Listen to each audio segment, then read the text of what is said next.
హైదరాబాద్ లో అన్నారు నిజాం పరిపాలనలో తెలంగాణ రాష్ట్రంలో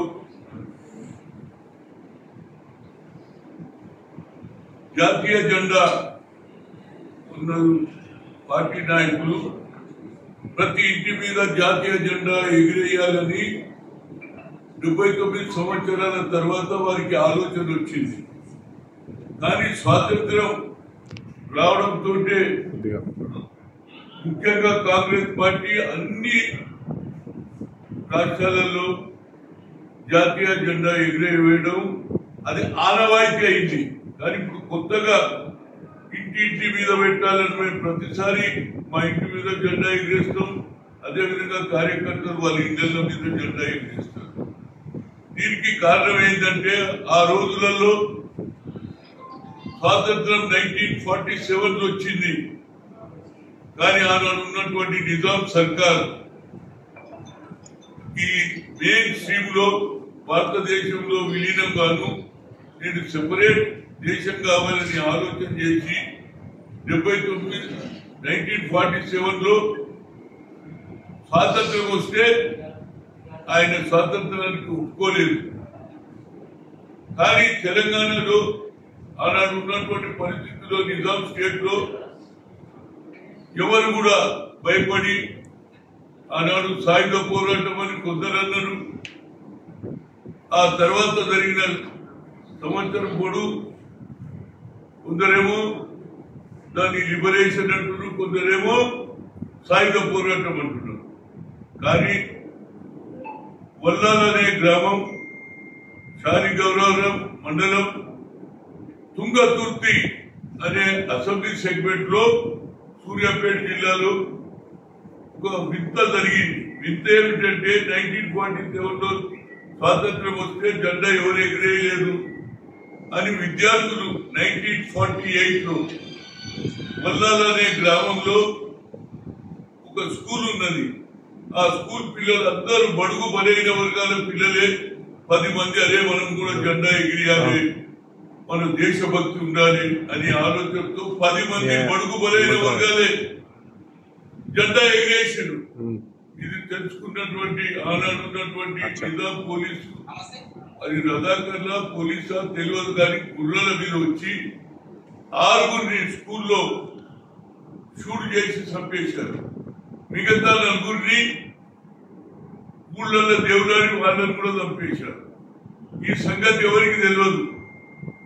గతం 2 years కింద నేను ఒక ప్రాంతానికి వెళ్తే ఒక పెద్ద మనిషి చెప్పిండయ్యా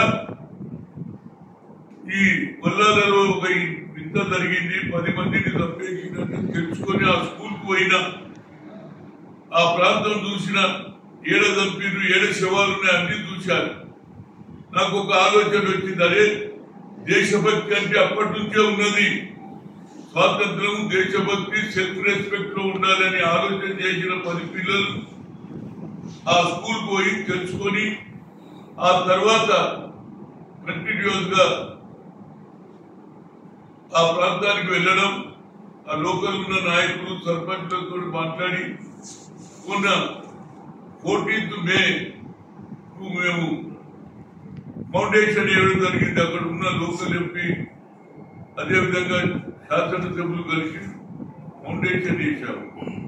ఇవాళ 79వ స్వాతంత్ర దిన సందర్భంలో నేను ముఖ్యమంత్రి గారిని అదేవిధంగా పిసిసి ప్రెసిడెంట్ కూడా కోరడం జరిగింది. ఎందుకంటే 20 నాడు రాజీవ్ గాంధీ జన్మదినం తర్వాత, ఎందుకంటే మహేష్ కుమార్ గౌడ్, మీనాక్షి నటరాజన్ గారు 24 నుంచి మళ్ళా వాళ్ళ పాదయాత్ర ఉంది కాబట్టి ఈ లోపల 22 కానీ 23 కానీ మహేష్ ఇప్పుడే మాట్లాడిన తప్పనిసరిగా ముఖ్యమంత్రి కూడా లెటర్ రాశాను, అదేవిధంగా మీనాక్షికి రాశాను, మీనాక్షి నటరాజన్ రాశాను. కానీ హనుమంతరావు నేను రాలేను అని ఆమె చెప్పడం జరిగింది. కాబట్టి ముఖ్యమంత్రి గారు వస్తే, పిసిసి ప్రెసిడెంట్ వస్తే ఒక వాతావరణం ఏర్పడుతుంది. ఎందుకంటే అక్కడ ఉన్న మినిస్టర్లు ఉత్తమ్ కుమార్ రెడ్డి గారి కానీ, కోమటిరెడ్డి వెంకటరెడ్డి గారు కానీ, శాసనసభ్యులు అందరూ కూడా దానికి రావాలని కోరుతున్నాం. ఎందుకంటే ఇది దేశభక్తి అనేది ఆనాడే ఉన్నది. ఈ దేశభక్తిలో ఎంతమంది చనిపోయినో వాళ్ళ గురించి ఎవరికి తెలియదు. సాయుధ పోరాటం అన్న వాళ్ళకి తెలియదు, లిబరేషన్ అన్న పార్టీలకు కూడా తెలియదు. కనుక దీన్ని ఈయన ముఖ్యమంత్రి గారు వచ్చి అదేవిధంగా పిసిసి ప్రెసిడెంట్ రావాలని కోరుతున్నా. నేను మళ్ళా ముఖ్యమంత్రి గారిని కూడా పర్సనల్ గా కలుస్తాను. ఎందుకంటే ఇది ఒక హిస్టరీ. 10 మంది ఆ రోజుల్లోనే దేశభక్తి ఉన్నదని స్టూడెంట్స్ జెండా ఎగిరేసారు. అక్కడ నేను ఈ 5-6 నెలల లోపల స్తూపం తయారైంది. ఆ స్తూపం మీదనే పర్మనెంట్ జెండా, జాతీయ జెండా ఆ స్కూల్లో పెట్టాలనేది తయారు చేశాను. రేపే పోయి మళ్ళొకసారి చూసి ముఖ్యమంత్రి గారిని అదేవిధంగా పిసిసి ప్రెసిడెంట్ రిక్వెస్ట్ చేస్తున్నా. ఇది వస్తే ఒక నేషనల్ ఇంట్రెస్ట్. ఇది ఎవరు గుర్తించలే వాళ్ళను. అందుగురించి ఆ 10 మంది కుటుంబాలకు సరి అయిన న్యాయం జరగాలని, అదేవిధంగా ఆ కుటుంబంలో ఉన్న వారికి 2 బెడ్రూమ్ కూడా ఇవ్వడానికి నేను శ్రీనివాస్ రెడ్డి గారిని కోరుతాను, అదేవిధంగా ముఖ్యమంత్రిని కోరుతాను. ఎందుకంటే సాక్రిఫైస్ అనేది అప్పటి నుంచే ఉన్నది. కానీ ఇవాళ కొందరు కొత్తగా ఎన్ని జెండాలు ఎక్కించులో తెలియదు.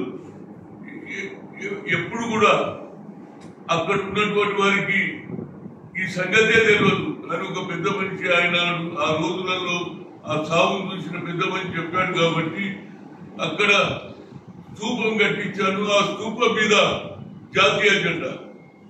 ఎందుకంటే వచ్చే తరం వారికి తెలియాలి దేశభక్తి ఏమిటని. కొందరికి కొన్ని రోజుల వరకు స్వాతంత్రం వచ్చినా 15-20 ఏళ్ళు జాతీయ జెండా తెలియదు, 3 రంగుల జెండా తెలియదు. ఇవాళ మేమే జెండా ఎగిరేస్తున్నాం అన్నింటి మీద అనేది కొత్త ఆలోచన వారికి వచ్చింది. ఏదైనా జాతీయ జెండాకు గౌరవం, స్వాతంత్రానికి గౌరవం ఇవ్వాలనేది నా ముఖ్య ఉద్దేశం. దీన్ని నేను ఎన్నో రోజుల నుంచి ప్రయత్నం చేసి ఫైనల్ గా కట్టడం జరిగింది. ఇక కేవలం ఆ 10 మంది పేర్లు, చనిపోయినటువంటి వాళ్ళ పేర్లు, అదేవిధంగా ఇనాగ్రేషన్ లో ఎవరెవరు వస్తున్నారు వాళ్ళందరి పేర్లు రాయడం జరుగుతుంది. తప్పనిసరిగా ఈ కార్యక్రమానికి ముఖ్యమంత్రి గారు వస్తే ఒక నేషనల్ మెసేజ్. ఎందుకంటే బీసీల గురించి 42% ఇస్తానని దాన్ని ఇచ్చి తీరుతా అంటున్నాడు. అదేవిధంగా కేంద్ర ప్రభుత్వం దీనికి ఎందుకు ఒప్పుకుంటలేదో నాకే అర్థమైతలేదు. మీరు చెయ్యరు. ఇవాళ బీసీలు తరతరాల నుంచి అడగదొక్కబడుతున్నారు. దాన్ని గుర్తించినటువంటి రాహుల్ గాంధీ గారు ఈ కార్యక్రమం తీసుకున్నట్టు భారత్ జోడో యాత్రల దాన్ని ఇంప్లిమెంట్ చేసిన ముఖ్యమంత్రి గారికి నా హృదయపూర్వక ధన్యవాదాలు. అదేవిధంగా ఓబీసీ బీసీ మంత్రి అయినటువంటి పున్నం ప్రభాకర్ గారికి ఇనిషియేటివ్ తీసుకున్నారు. నేను 10 జిల్లాలు తిరిగే ఎట్టి పరిస్థితుల్లో రాహుల్ గాంధీ సందేశం రాష్ట్రంలో ఇంప్లిమెంట్ చేయమంటే తప్పనిసరిగా ముఖ్యమంత్రి గారు ఎన్నికలు రాకముందే కామారెడ్డిలో ఎవరైతే ముఖ్యమంత్రి ఉన్నారో కర్ణాటక సిద్ధరామయ్య గారి సమక్షంలో 42 బీసీలకు లోకల్ బాడీలో ఇస్తానన్నారు. దాన్ని తప్పనిసరిగా నెరవేర్చేయడానికి మా ముఖ్యమంత్రి కంకణం కట్టుకున్నాడు. దానికి ఒక బీసీ నాయకుడుగా గతంలో ఇంకొకసారి చెప్తున్నా, గతంలో కూడా యూపీఐ చైర్పర్సన్ ఆనాడు ఉన్నటువంటి కోర్టు, సుప్రీంకోర్టు అన్నది there is no reservation IIT IIM కానీ రిజర్వేషన్ లేదని సుప్రీంకోర్టు కొట్టేస్తే అదే సోనియా గాంధీ గారు మన్మోహన్ సింగ్ చెప్పి బిల్లు పార్లమెంట్ లో పెడితే అది పాస్ అయింది. ఇవాళ ఒక్కొక్కరు 1,20,000 జీతాలు సంపాదించుకున్నారు ఐఐటీలో. అదేవిధంగా all India institute of medical sciences లో చదువుతున్నారు. ప్రతి మీటింగ్ లో మన నాయకులు తప్పనిసరిగా యూపీఏ చైర్పర్సన్ ఏం చేసింది, కాంగ్రెస్ ఏం చేసింది, ఇప్పుడు జరగబోయేది కూడా ఏదైతే రాహుల్ గాంధీ నిర్ణయం తీసుకున్నాడో కన్యాకుమారి నుంచి కశ్మీర్ వరకు నడిచిన తర్వాత ప్రజల సమస్య తెలుసుకొని వారికి న్యాయం చేయాలనుకున్నారు. దీనికి తప్పనిసరిగా స్వాతంత్రం ఇవాళ 79వ సంవత్సరం కాబట్టి ఇదే రోజు అందరికీ తెలియాలి. ఆనాడే దేశభక్తి ఉన్నది. యువకులలో వాళ్ళు జెండా ఎగిరేస్తే వాళ్ళని చంపేసింది కనుక దానికి తప్పనిసరిగా స్తూపానికి వాల్యూ ఉండాలి.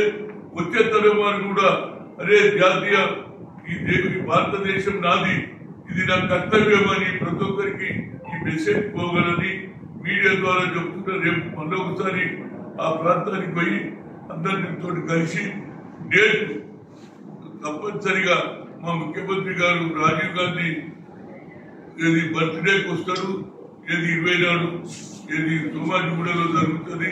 ఆ తర్వాత మా ముఖ్యమంత్రి గారు సెక్రటరియట్ ముందు కూడా ఏది స్టాచ్యూ పెట్టారు రాజీవ్ గాంధీది. దీని తర్వాత అక్కడికి కూడా రావాలని కోరుతున్నా. దీంతో పాటు వల్లాల విలేజ్ కూడా వచ్చి ఆయన ఇనాగ్రేషన్ చేస్తే అది హిస్టరీలో ఉండిపోతుంది. వచ్చే తరం అరే మా ముఖ్యమంత్రి మంచి పని చేశాడు, మమ్మల్ని గుర్తించాడు. అందరు పేదవాళ్ళే, బీసీ ఎస్సీలు ఎస్సీలే ఉన్నారు. ఎవరు కూడా అందరు పేదవాళ్ళే ఎక్కించారు కాబట్టి వాళ్ళకు గుర్తించాలి. ఎందుకంటే ముఖ్యమంత్రి గారు 42% ఓబీసీలకు రిజర్వేషన్ అన్నాడు కాబట్టి ఆయన చేతుల మీదుగా తప్పనిసరిగా ఈ కార్యక్రమం జరగాలని ఇప్పుడే మహేష్ తో కూడా మాట్లాడడం జరిగింది. ఈ కార్యక్రమం ఇది హిస్టారికల్, ఎవరికి తెలియదు. మొత్తం మీద నాకు ఒక భగవంతుడు అదృష్టం ఇచ్చిండు ఈ కార్యక్రమం చేయడానికి. వచ్చే తరం వారు ఒక ప్లేస్ అయిపోతుంది. ఎవరిదైనా స్వాతంత్రంలో ఈ ఊర్లో జెండా ఎగరేసినందుకు చంపేసిందని ప్రతి పౌరుడు కూడా చూడడానికి రావాల్సినటువంటి ఆడ స్తూపము. ఆ స్తూపం పైన పర్మనెంట్ జెండా ఎప్పుడు జాతీయ జెండా రెప్పరెప్పలాడుతుంది. ఆ స్కూల్కి వచ్చే పిల్లలందరూ కూడా సంతోషంగా ఉన్నారు, ఆ ఊర్లో కూడా సంతోషంగా ఉన్నారు. రేపు తప్పనిసరిగా ఆ ప్రాంతానికి పోయి అందరి నాయకులతో, లోకల్ ఎమ్మెల్యే గాని అదే ఎంపీతో కూడా అందరితో మాట్లాడి ముఖ్యమంత్రి గారి ప్రోగ్రాం తప్పనిసరిగా ఈ స్తూపానికి ఇనాగ్రేషన్ కు రావాలని కోరుతున్నా.